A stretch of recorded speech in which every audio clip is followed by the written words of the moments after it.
Very big welcome to you, my dear Cancer. The Sun is in Libra, and Libra is justice, and here the 11th major arcana, giving the light to the moon, which is in your sign. And since you're the 7th major arcana, I place you here because we're going to the full moon to the right.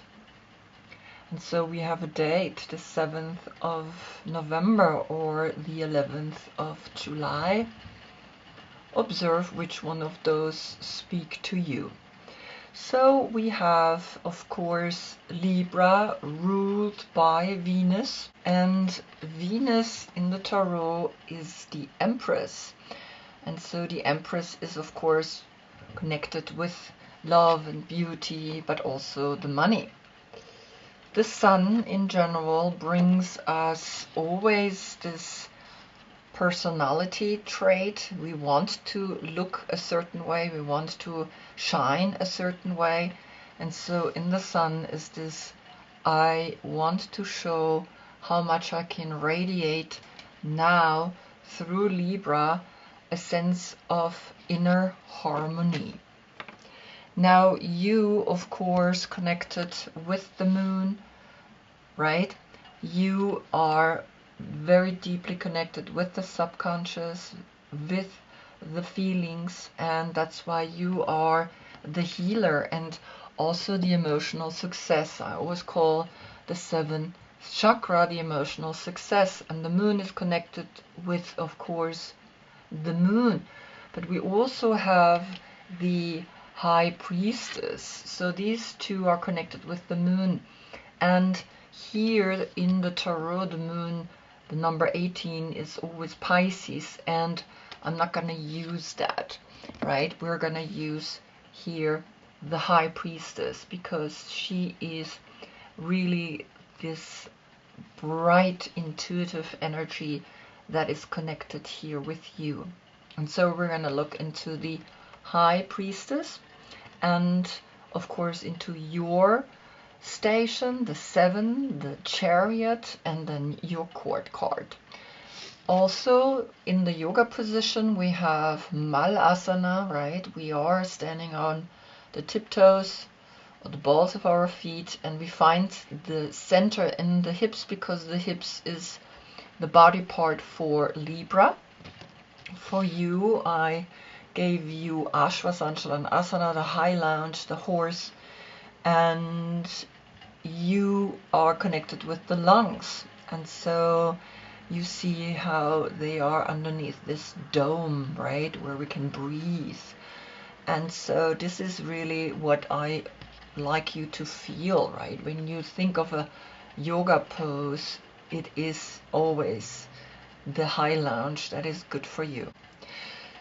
So this just to Sun and Moon today, right? Remember, in your deck, I picked Aleister Crowley for you. This is the Golden Dawn.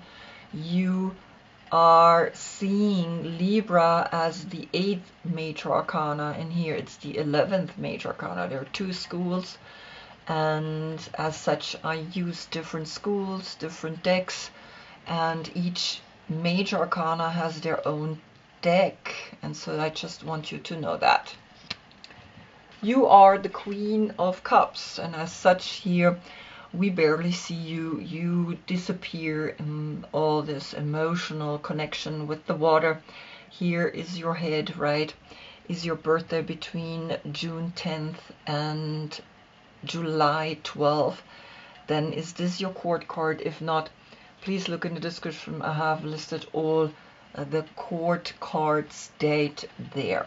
As Cancer, you are the one that likes to give what you can give. You are the one that would give its last shirt to someone, right? You're the 4th zodiac sign, and as such also connected to the 4th house of home and family, and you are making your home and your family really beautiful. Good. So the last reading where we had Virgo Sun giving Cancer Moon, the light, Uranus retrograde, is making you look at what you must change now. And I check always if there is a reoccurring card that wants to speak again. And I see that there is not a reoccurring card. Actually, there is. It's always like, no, I don't see it. And then it's like, all of a sudden I'm like, ah, because Virgo's deck has, of course, different cards than now Libra's deck, right? And so I need to look very closely to find it. Okay, so just that you know, I'm going to do the readings now only with 3 stations, which is, of course, the High Priestess and the Queen of Cups, and of course the Chariot, just that you understand how I work. I'm quite eclectic in the way I work, and so we always begin with the court card because that's your physical form that you decided to take on in this life as a Queen of Cups. And the Queen of Cups gets the Prince of Swords, which is Aquarius. And in Aleister Crowley we have no kings, we have princes that have to become kings, right? It's very interesting. And so this is Aquarius, and Aquarius is of course air and air, and you are actually water and water, right? All queens have water and then their respective element, and all kings have air and then their respective element. And so Aquarius is air and air, and you are water and water. And he is the 11th Zodiac sign, also connected with the 11th house of community and technology. And so there is something very interesting. It's a date again, the 4th of November or the 11th of April. Observe again what date is talking here to you. So there is a new project, I think, coming to you. You have a portal. It is helping you to really bring this idea forward, and it's a very interesting card, right? There's a lot of logical forms here because Aquarius is quite the thinker, and he's the architect in a way, and so it's quite interesting what is coming here. Then I wanted to see what is the Mother Peace Tarot bringing, and these cards are round, and that's why they are the clarification, because I can have a clarification up and down and right and left. And this time the 4 of Cups is coming upright, and that's the Moon in Cancer, and the Moon is in Cancer, right? And so you feel that deep in your subconscious something is coming to you, right? The Moon, the subconscious, the feelings, watching, observing what's going on, and this emotional success that you are standing for, because this is the Holy Grail, right? And the 4 of Cups as Moon in Cancer, it's like you have established yourself, and so there is a 4-4 portal, right? Here the Queen of Cups and the 4 of Cups, it's like 4-4 and the 11 in between. It's so beautiful. And it's interesting, I had something similar happening in the German reading for Cancer. And so have a look here, what is talking, right? The 11, the technology, the knowing that Pluto is going on the 19th of November into Aquarius. Things are going to change. The 4-4, right? And so I leave it like this. I'm not going to calculate all of this together. I leave the 4-4 and the 1-1 as a portal. And so interesting what's happening, right? So watch this, because sometimes we get stuck in the 4, and here she is where the river meets the ocean, and she's holding here these 4 cups as a balance, but there's another 2 cups here, and you see there is a very interesting message coming, because when I see the card, right, of course the Mother Peace Tarot is very clear, like it's all about you have immediately the solution in here. But upright, it's saying she turns away from her present situation and takes time to reflect. She cleanses herself from disappointment. She's not jumping at what is offered before considering consequences. And here it says a woman crosses the river at the place where it meets the ocean. And we know the river in yoga is this type of flow that we have questions, and once the river has arrived here in the ocean, we cannot drink the water anymore. We don't get answers anymore. We become part of the ocean. And you, I think, could become part of the ocean, but for some reason you are not wanting to get into this higher state of consciousness. And so just observe. Then we look at the High Priestess, and the High Priestess is bringing you the Princess of Cups, and that's you as a young person. And here are all three water signs in there: Cancer, Scorpio, and Pisces. So there are three zodiac signs inside, plus the 2 is the 5. But if I just take you, and there's only one person, we can also create a 3, right? So you see how we can really play with the numbers, and numbers never lie. Pictures, beautiful. I use them, but I really work with numbers, as you maybe have noticed. So the 5 is the spiritual teacher that is coming to you in your intuition. You see that here 3 young generations of water signs are coming and helping you to become more intuitive. And so I wanted to see what is coming here, what is talking from your deck, and it's the Ace of Swords. And the Ace of Swords came last time up as well, but through the Mother Piece Tarot. And so you see here that the 2, the 1, and the 3 zodiac signs is then a 3-3 if I calculate this here together, but I could also make a 1-1 here.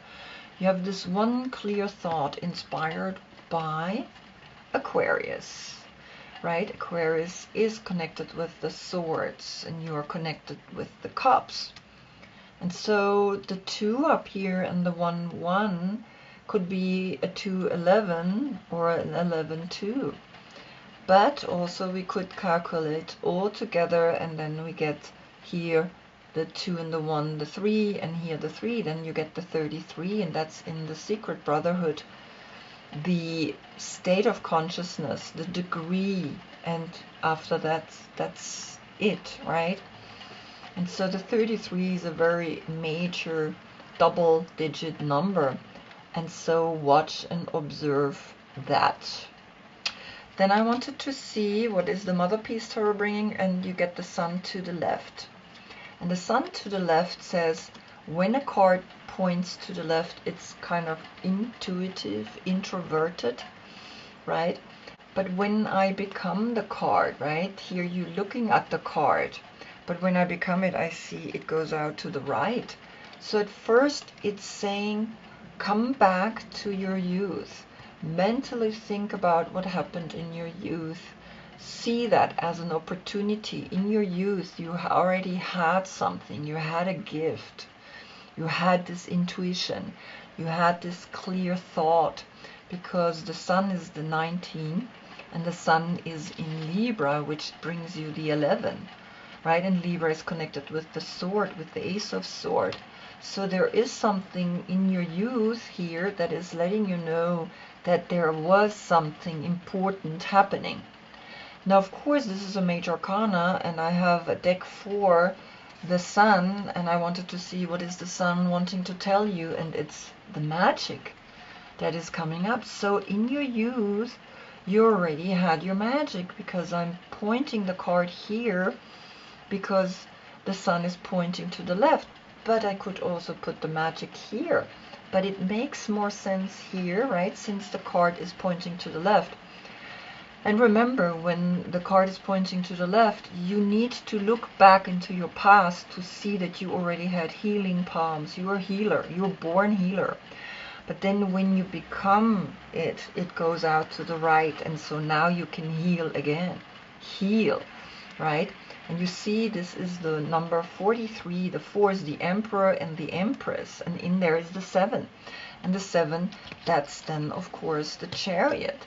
So see that you are a healer, really a healer, right?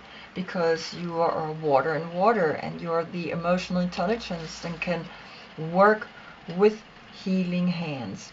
And so here the magic and the alchemy is coming up as a message from the sun through Libra, through this one thought, right, that you know that you had when you were younger. Wow, so beautiful.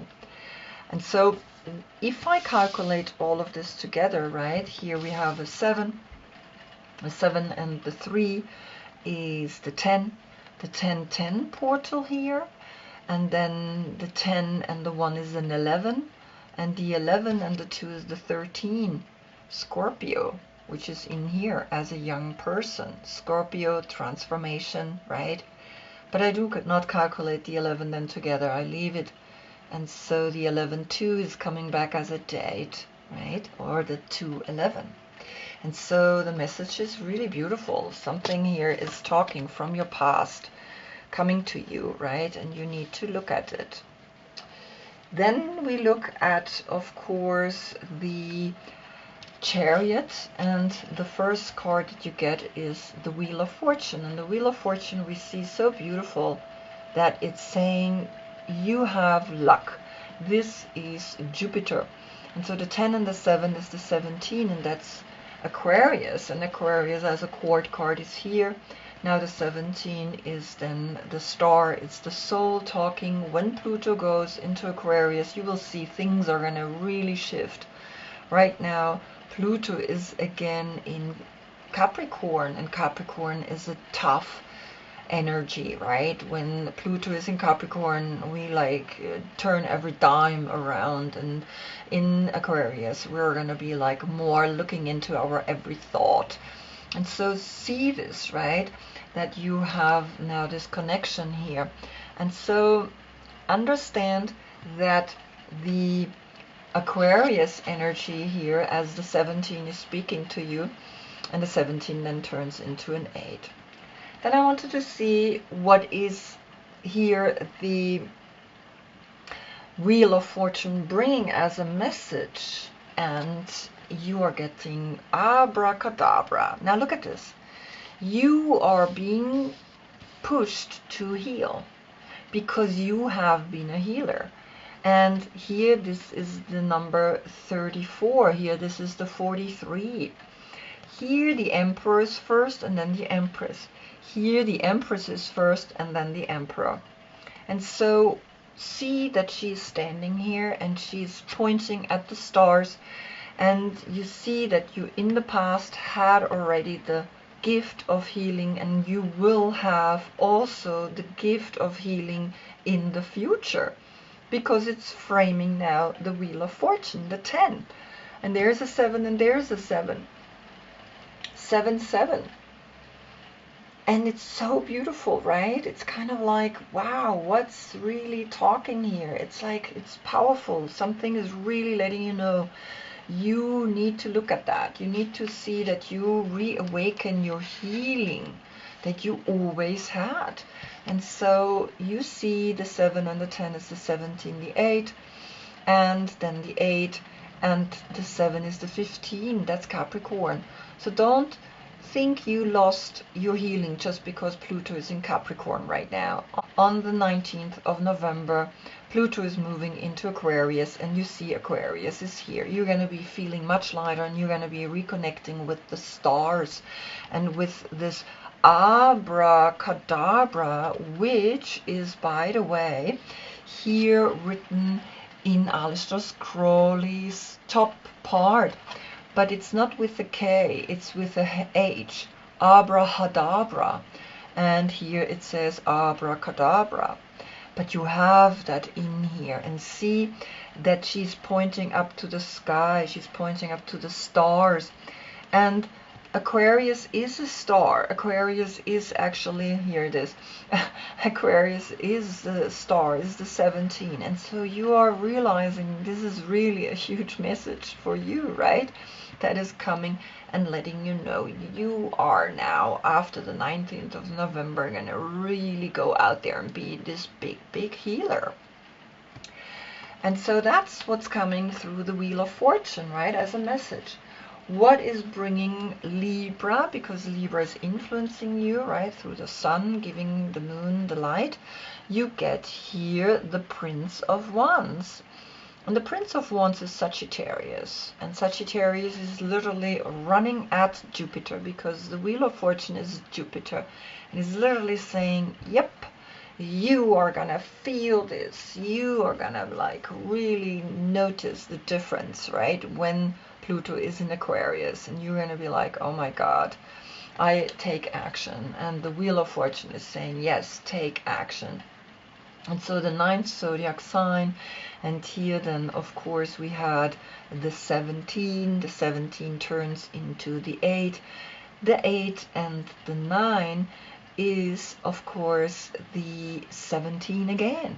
And you understand that the star is talking, that Aquarius is talking, not only as a court card, not only as a King of Swords, but also as that major arcana, bringing you a clear thought, a clear vibration of like, you are a healer, you are a healer, you can make the magic happen.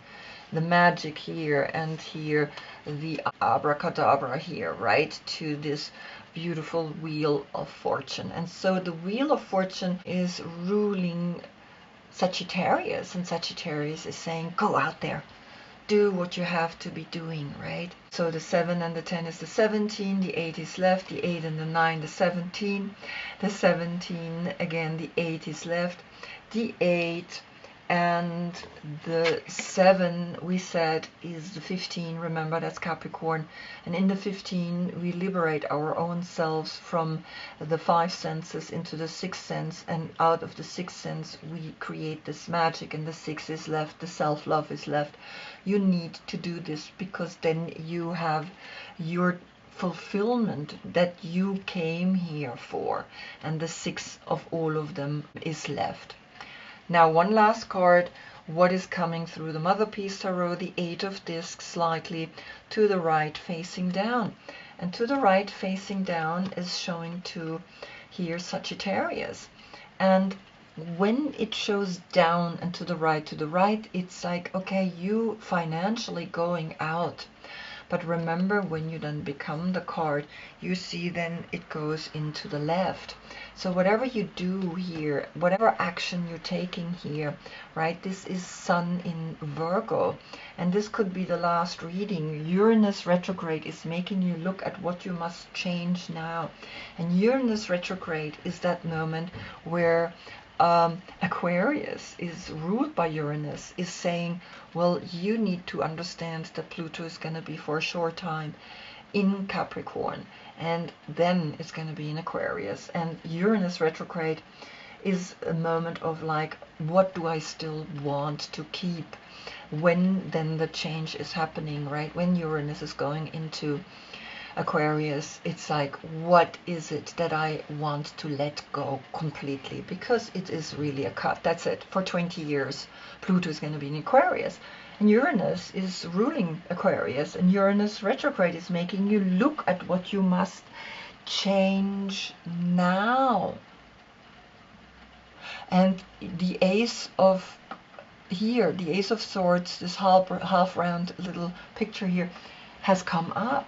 So really keep that clear thought of being connected with the higher consciousness when you heal, when you use your hands, when you do the abracadabra or the abracadabra, right? Look and research what's the difference between abracadabra and abracadabra. And so we have now to the 6, the 8. And that's the 14. And the 14 is temperance. And Temperance is saying, then you need to come into the equilibrium of the duality, the right and the left hand, right?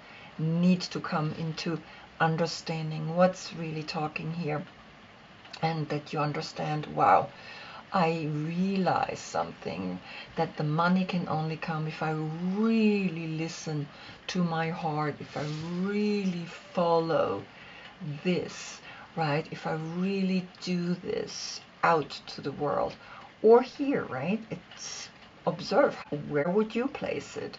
And so remember that we understand only a fraction of how magical this world is. But here comes through this reading a little message to you, and it's saying, really be then the teacher, the 5. Out of the 14 we come to the 5, and that's the Hierophant, that's the high priest.